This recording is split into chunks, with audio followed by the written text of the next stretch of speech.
नमस्कार, राजीव टाइम्स में आपका स्वागत है।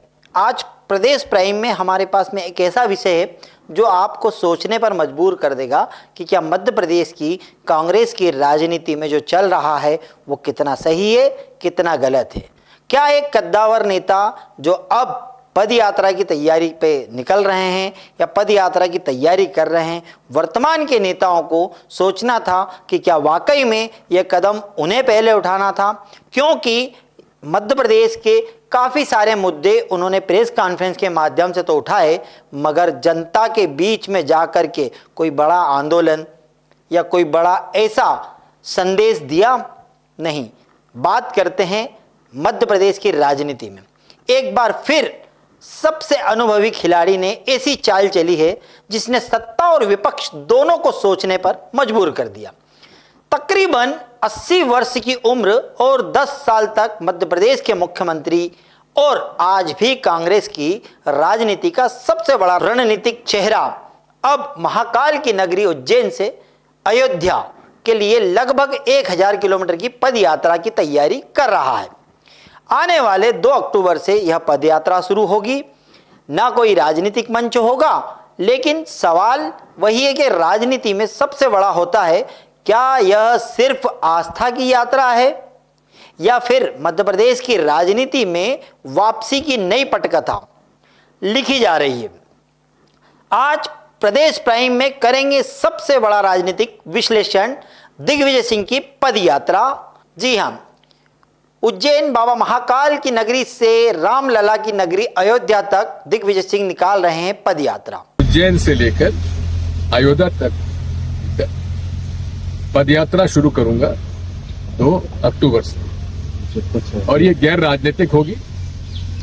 कोई इसमें पार्टी का झंडा नहीं होगा।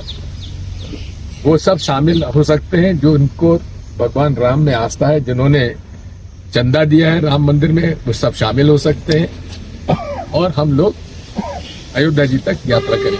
लगभग 1000 किलोमीटर है जी, तो 10 से 15 किलोमीटर रोज चलेंगे, लेकिन गैर राजनीतिक होगा। मैं उन दिनों में ना व्हाट्सएप, ना मेरा फेसबुक यूज करूंगा, ना ट्विटर यूज करूंगा। इस तरह से नर्मदा जी के थ्रू हूँ किसी तरह। और सभी पार्टी के लोग जो चंदा चोरों खिलाफ है वो शामिल होने के लिए स्वागत है। दिग्विजय सिंह अयोध्या के लिए पद यात्रा शुरू तो कर रहे हैं, जो तकरीबन 1000 किलोमीटर की होगी और हर दिन 10 से 15 किलोमीटर पैदल सफर होगा।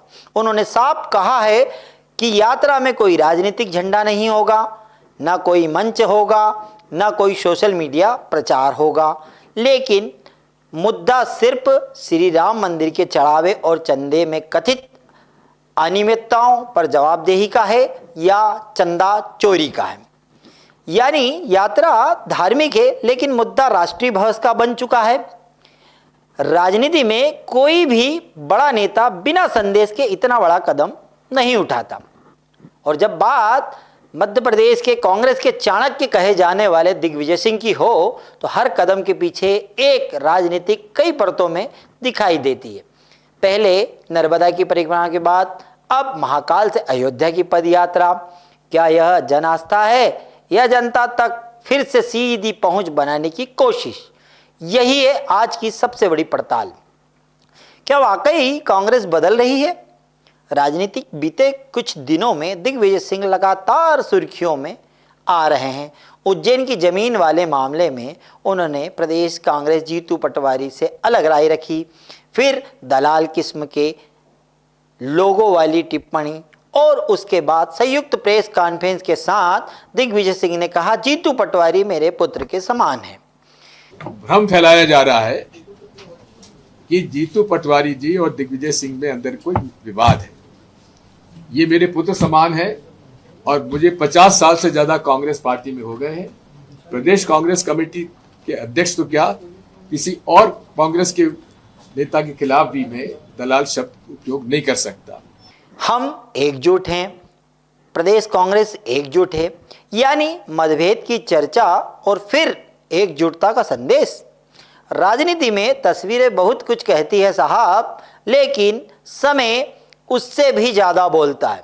एक तरफ संगठन पूरी तरह दिग्विजय सिंह की इतनी बड़ी पदयात्रा क्या कांग्रेस नए राजनीतिक अभियान की तैयारी कर रही है या फिर पहल पूरी तरह दिग्गी राजा की व्यक्तिगत राजनीतिक शैली का हिस्सा है? सवाल बहुत है पर सोचने वाली बात भी है।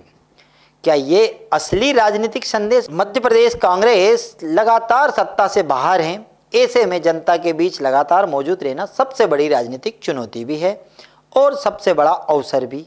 दिग्विजय सिंह की यह पद यात्रा उन्हें सीधे गांव, कस्बों और आम लोगों तक ले जाएगी। यही वजह है कि राजनीतिक पंडितों का मानना है कि इस पद यात्रा को सिर्फ धार्मिक यात्रा नहीं बल्कि जनसंपर्क की बड़ी रणनीति भी मान रहे हैं।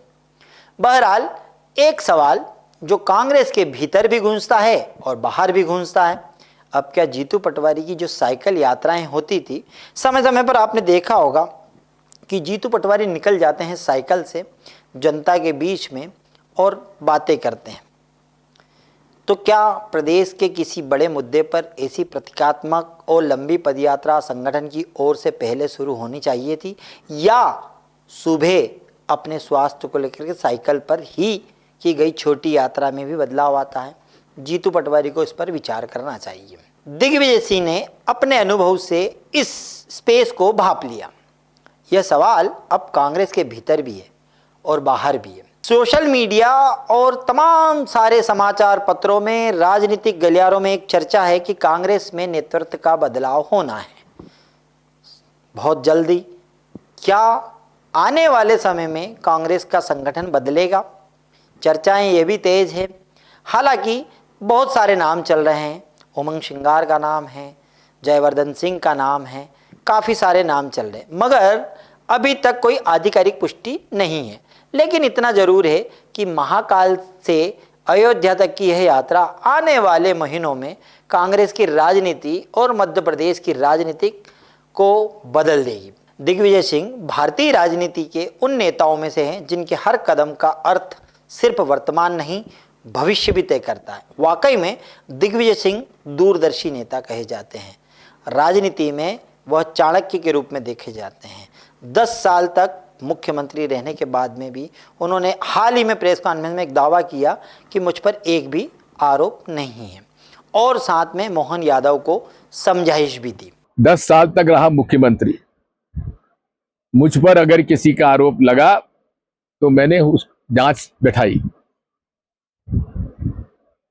आज तक मेरे ऊपर कोई अभी तक इस बयान के बाद, इसके बाद शायद मुझ पर लगे, उसका मैं आगे नहीं कह सकता। लेकिन एक एक फाइल ढूंढ मारी शिवराज सिंह चौहान जी ने और मोहन यादव जी भी उसकी जांच कर ले, मुझे कोई फर्क नहीं पड़ता क्योंकि मेरे पास कोई विभागीय नहीं था। मोहन यादव जी आपने 12 आपने विभाग रख रखे, बहुत गलती कर रहे हो, फंस जाओगे। गलती करेगा अधिकारी, पैसा खाएगा अधिकारी और आप फंसोगे। महाकाल से अयोध्या तक की यह पदयात्रा क्या सिर्फ श्रद्धा है? नहीं। क्या जनजागरण है? नहीं। या फिर 2028 की राजनीति की पहली दस्तक है?